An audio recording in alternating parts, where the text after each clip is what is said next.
Hello, everyone. This is Kev, and this is Black Men Being Brutally Honest. And as always, I ask you to hit the subscribe button, hit that like button, hit that notification bell, and thank you for your support of the channel. It's appreciated, and continue to do as such. So I can bring you news stories, which aren't always good news, but I feel like that we need to learn from these. And this one right here, we can definitely learn from, I would say. Well, anyway, here, let's talk about this for a second. 37-year-old Killer Dix has been charged with first-degree murder in the shooting death of Terry Hickman, the age of 44, at his Washington, D.C. apartment home. This incident took place the evening of Saturday, November 14th. When police arrived on the scene, they discovered that the Killer Dix was kneeling at the feet of the unconscious Hickman, who was just laying there after being shot several times. She was immediately taken into custody and is being currently held without bond. When she was examined at the hospital, she was stating that she had memory loss. She had blacked out and couldn't remember anything. But when it had been reported that when she was showed a picture of the victim, she screamed, said, "Get it away," and you can't do that to someone you love. So I guess trying to establish some mental break.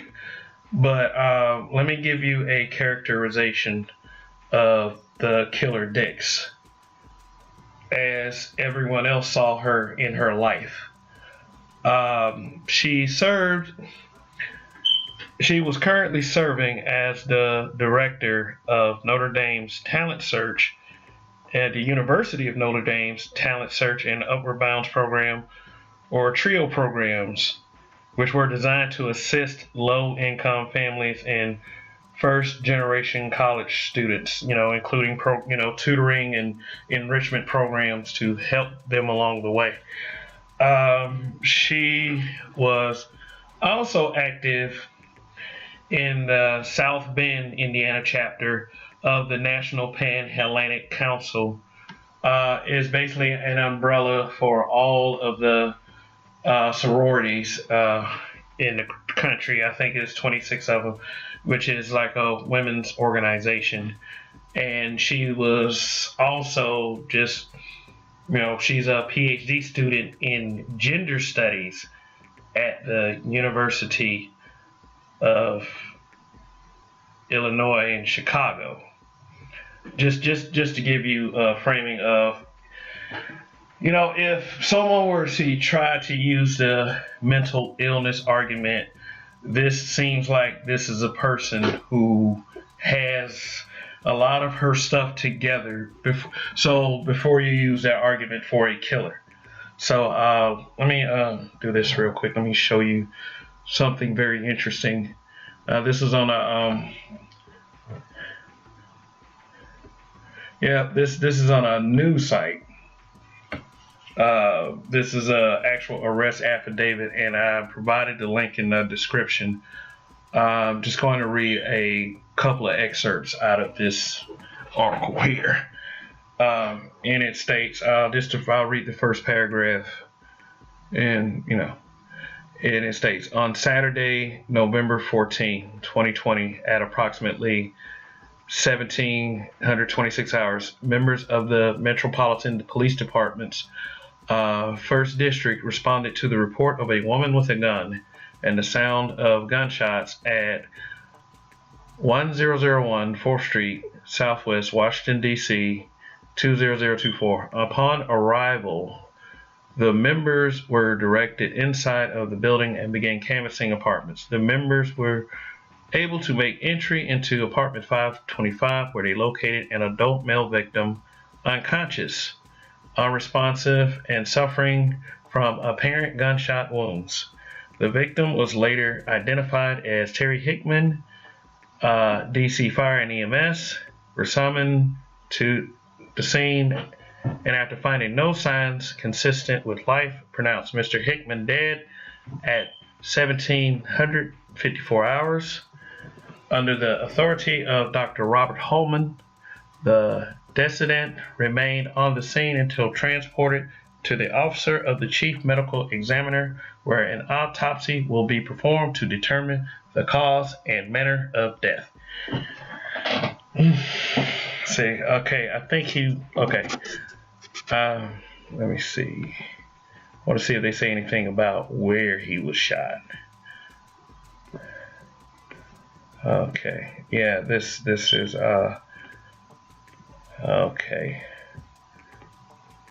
Okay. Now, this one right here is about what the officers discovered. And it's these two paragraphs right here. It's in these two paragraphs. Officers retrieved a master key fob for the residence and opened the door. Officers observed the decedent lying face down on the floor. A female, hereafter referred to as the defendant, was observed kneeling at the decedent's feet with her right hand raised and her left hand between her legs. Officers commanded the defendant to show her hands. The defendant raised her left hand and was observed to be holding a handgun in the left hand. Officers commanded the defendant to drop the firearm, and she dropped the weapon. Officers stopped the defendant, placed her in handcuffs. The defendant was wearing a purse at the time and told officers there was a firearm in the bag. Officers removed the bag from the defendant, but did not observe a firearm in the bag. Officers advised they heard a loud voice and observed a cell phone in the pink-colored wallet case was connected to a call on speakerphone. Officers spoke to the individual on the other end of the line, and the individual identified herself as the mother of the defendant. The individual stated the defendant called her and stated, "He pushed me and I shot him." The cell phone case contained in the Florida driver license for the defendant. The name on the license was Killer Dix with the date of birth, blah, blah, blah. Okay. So y'all get the point by now. Okay. All right. So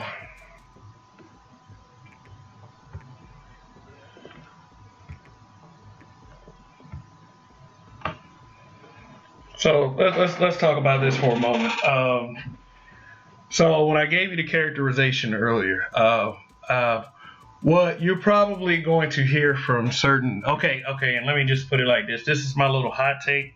So if you got kids on the scene, just kind of stop the video and, just come back to it later, or, whatever your environment is conducive to whatever you listen to anyway. So now that I've given you this warning, okay, all right. Let's talk about this for a second. This is my little hot take. Okay, so you got a gender studies PhD student that is 37 years old and wigs out after a 3-month relationship. And really, honestly, I don't see how 3 months is a relationship. You can't convince me of that. Maybe as we went out on a couple of dates. I mean, 3 months is a very short time to determine, but obviously they had been visiting each other because people who had known them could identify the both of them. And he lived in DC. She worked in Indiana, and she went to school in Chicago. If you Google from University of Notre Dame to Washington, D.C., it's a 10-hour drive. If you Google University of Illinois and Chicago to Washington, D.C., it's a 9-hour drive. So, yeah, she was stalking. There's no way to, there's so many holes in all of this, it'll be under the umbrella of assumption. So you don't want to do that too much. So there's a lot of holes in this. So But the fact of the matter is that here's what you can see. She could not handle rejection. She couldn't handle rejection. She had the tenacity to drive a lot of hours to get to this guy at his home, at where he stayed, which I don't doubt that if they were dating, she knew where he lived. Or I don't know. It's just the reports are on this are very vague.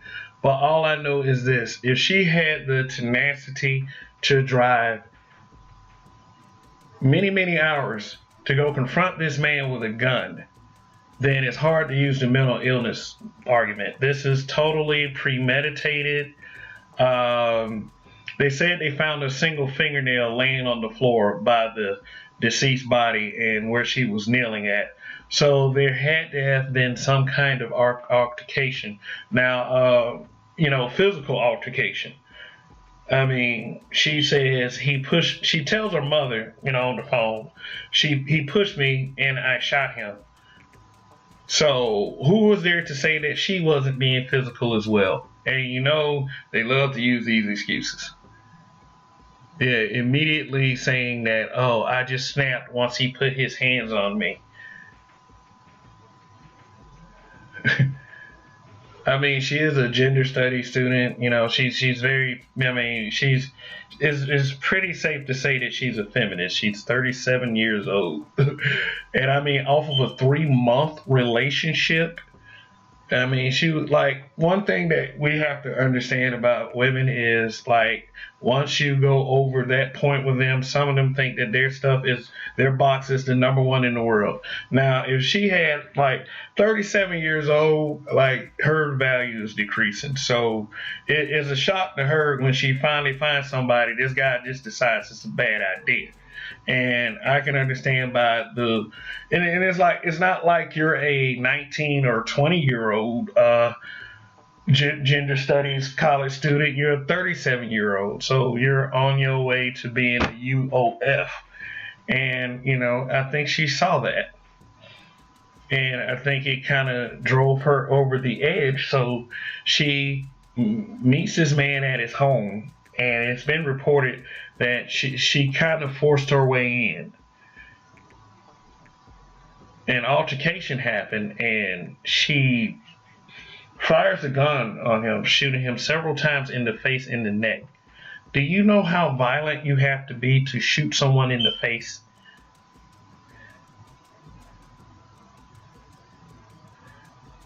So, anyway, she's just a killer at this point. And she deserves everything that she gets. And hopefully she is punished to the fullest extent of the law. She gets life, and she doesn't get exposure or close to anyone else to be able to do this again. This was a very violent crime.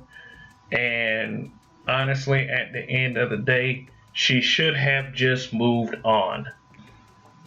Yes, I mean, you're not going to win them all. I said, get over it. I mean, obviously, Mr. Hickman tried to move on, but he can't do anything now. He can't even have a holiday dinner with his family because the Killer Dix decided to take his life.